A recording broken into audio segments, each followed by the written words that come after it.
வல்ல பரிசுத்த பிதாவே, ஆசீர்வதிக்கப்பட்ட இந்த காலை இறைவாற்றுக்கு நன்றி அப்பா. உடைய வார்த்தையை மையப்படுத்துங்க, என்ன மறித்து பேசுங்கப்பா. ஜனங்கள் விடுதலை பெறட்டும். இயேசு கிறிஸ்துவின் ஜெபிக்கிறேன் செய்ய நல்ல பிதாவே, ஆமென். அல்லேலூயா, அல்லேலூயா, அல்லேலூயா.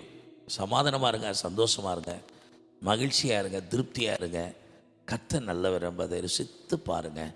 இந்த நாளே உங்களுக்கு கிடைக்கப்பட்ட வாய்ப்புகளை சந்தோஷமாக இருங்க, ஆசீர்வாதமாக இருங்க. கர்த்தர் உங்களுக்கு சொல்லுகிற வார்த்தை, நீங்கள் சமாதானமாக இருங்க. என்ன இறை வார்த்தைக்கு போவோம். 33:23 உபாகமத்தில் ஒவ்வொரு இஸ்ரேல் புத்திரர்களுக்கு மோசையை கொண்டு ஆசீர்வாதம் கூறிக்கிட்டே வர்றார். நப்தலியை குறித்து என்ன சொல்கிறான்னு பார்ப்போம். யாக்கோபு பிள்ளைகளுக்கு என்னென்ன ஆசீர்வாதம்னு ஒவ்வொரு பிள்ளைக்கும் ஒரு ஆசீர்வாதம். ஆனால் நப்தலியை குறித்து மோசையை கொண்டு என்ன சொல்கிறான்னு பார்ப்போம். நப்தலியை குறித்து, நப்தலி கர்த்தருடைய தயவினாலே திருப்தி அடைந்து அவருடைய ஆசீர்வாதத்தினாலே நிறைந்திருப்பான். நீ மேட்டு செய்யும் தெட்டி செய்யும். இதே போல் ஆண்டோடைய தயவினாலே திருப்தி.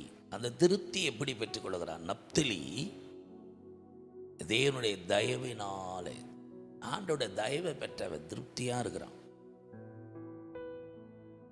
ஆசீர்வாதத்தினால நிரப்பப்பட்டிருப்பானா. அப்போ திருப்தியான வாழ்க்கை வேணும்னா கர்த்தரிடத்தில் வந்து தயவை பெறுகணும். தயை உள்ளவனுக்கு தயையும், புனிதனுக்கு புனிதனாகவும் இருக்கிறார்.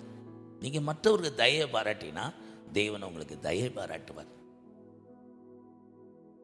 ரூத்துக்கு போன இடமெல்லாம் தயை கிடைச்சது போவாசு கண்களில். இப்படிப்பட்ட தயை எனக்கு எதினால் வந்தது?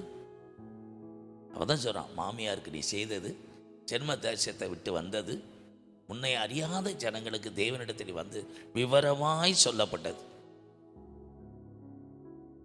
மாமியாருக்கு செய்த அந்த கரிசனையான அந்த தயை, ஒரு ராஜா விட்டு பொண்ணு வாழ்க்கப்பட்ட இடத்துல மாமியாருக்காக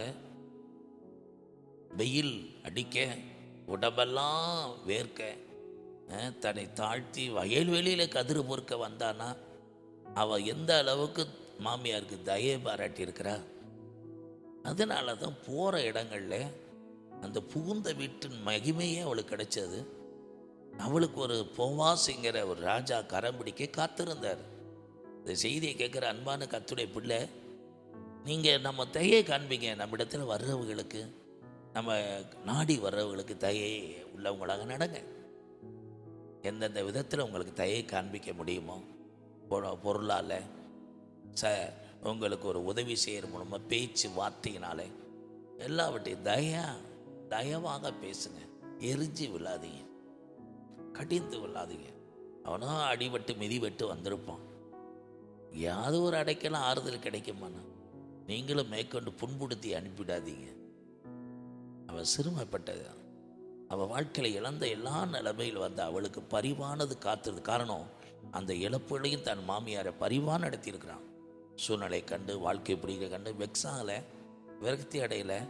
அதை குறித்து அவன் யாருனோ தன்னை தேசத்தையே விட்டுட்டு கர்த்தரை அறிந்து கொள்ள முடிய அவர் விசுவாசித்து கடந்து வந்தாலே அதான் மேன்மை.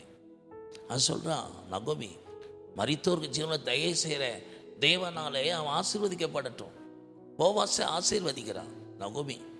மரித்தோருக்கு ஜீவனொழுக்க தயை செய்கிற தேவனாலே அவன் ஆசீர்வதிக்கப்படட்டும். அவன் பாராட்டின தயை அவனுக்கு ஆசீர்வாதமாக போகுது. இவன் பாராட்டின தயை ஒரு ராஜ்ய பாரத்தை கொடுக்கிறது. இந்த செய்தியை கேட்குற தேவனுடைய பிள்ளைகளே, நப்தலி அந்த மேன்மையை பெற்றிருக்கிறான். தயவை பெற்று ஆசீர்வதிக்கப்பட்டு கர்த்தருடைய ஆசீர்வாதத்தில் நிரப்பப்பட்டிருந்தான். திருப்தி உங்கள் வாழ்க்கையில் எப்போ திருப்தி? கர்த்தருடைய தயவை பெறுங்க. ஆண்டவர் தயை இருந்தால் குடும்பம், பிள்ளைங்க, நல்ல மனைவி, நல்ல பிள்ளைங்க, நல்ல ஊழியம், நல்ல வேலை, பிஸ்னஸ், இதெல்லாம் கர்த்தர் தர தயை. எந்த அளவுக்கு தேவனிடத்தில் தயவாக நடந்திருப்பான். அதனால் அப்படிப்பட்ட வாழ்க்கையை அவனுக்கு வச்சிருக்கிறாரு. இதை கேட்குற நீங்களும் தேவனுடைய தயவை பெறுவதற்கு மற்றவருடைய தயை காமிங்க, தயவாக நடங்குங்க. அப்போது கர்த்தர் அந்த தயவை பரிசாக கொடுப்பார். ரூத்தினுடைய தயவு அவளுக்கு ராஜ உத்தியோகமாக கிடைச்சிருச்சு. அப்படிப்பட்ட ஒரு திருப்தியான வாழ்க்கை, அவர் சிநேகிதலாக இருந்தால் திருப்தியாக இருந்த செய்தி மூலமாக நீங்கள் கர்த்தருக்குள்ளே நீங்கள் அந்த திருப்தியாக இருக்கணும்னா தேவனிடத்தில் தயவை பெற்றுக்கொடுங்க. அதுவே போதும். தேவன் தயவு பாராட்டினார்னாலே அவருடைய தயவுனாலே என் கொம்பு உயர்ந்ததுங்கிறார். உங்கள் வாழ்க்கை உயரும், ஒரு திருப்தியாக இருப்பீர்கள். கர்த்தர் உங்களை ஆசீர்வதிப்பார்.